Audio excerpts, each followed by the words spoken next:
Je suis toujours très heureuse de pouvoir faire parler les femmes, leur donner de l'importance, et comme disait Jetsun Pema, l'important c'est d'être une voix pour ceux qui ne peuvent pas parler. Et je pense aussi que s'il y a aujourd'hui 15 femmes d'exception, je pense qu'il y en a aussi certainement dans cette salle et qui ne demandent qu'à être en lumière. Et quand on sait tout ce que doivent faire les femmes pour arriver à exister, parce que je dirais qu'à qualité égale, il faut toujours faire plus. Et ce n'est pas vous que je vais l'apprendre, pour arriver à être entendu et à obtenir une place qui pourtant serait légitime. Donc c'est tout festival, toute action qui puisse mettre les femmes en avant est quelque chose qui me touche. C'est pourquoi je souhaite longue vie au festival Femmes de tout cœur.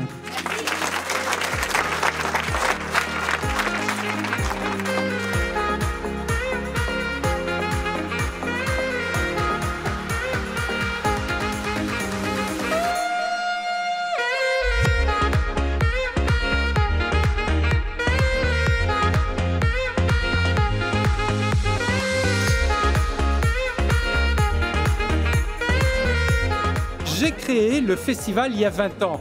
Mais il y a 20 ans, j'étais médecin, donc je ne pouvais pas le présider parce que je suis un militant citoyen, écologiste, féministe, donc j'ai créé ce festival.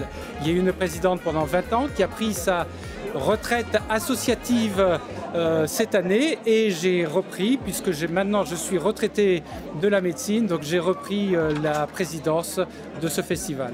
C'est un festival qui défend la cause des femmes sous toutes ses formes, c'est-à-dire libération de la parole, dénoncer les violences faites aux femmes, donc différents niveaux.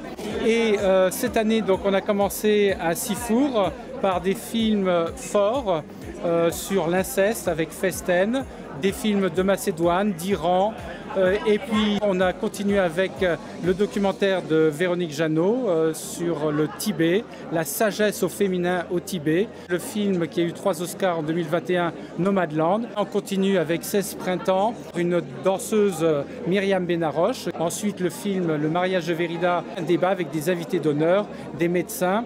Et puis on termine par la soirée de clôture, un concert de jazz qu'on offre pour les 20 ans du festival, le film Wild Rose et un cocktail et un gâteau d'anniversaire.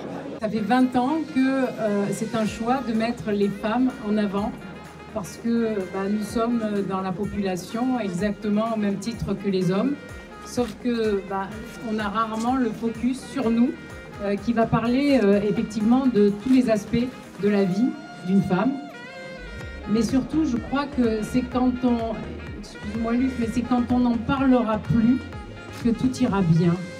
Parce qu'aujourd'hui, la grande richesse d'avoir un président homme, c'est de montrer que si tous les hommes s'intéressent au même titre que les femmes à cette cause, elle n'existe plus. À TPM, sur les 12 maires, je suis la seule femme. Donc en fait, c'est qu'un jour, je me suis levée, je me suis dit, mais c'est possible.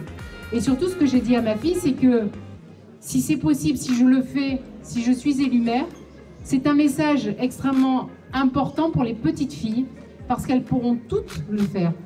Et je pense que le plus important, c'est d'arriver d'être exemplaire.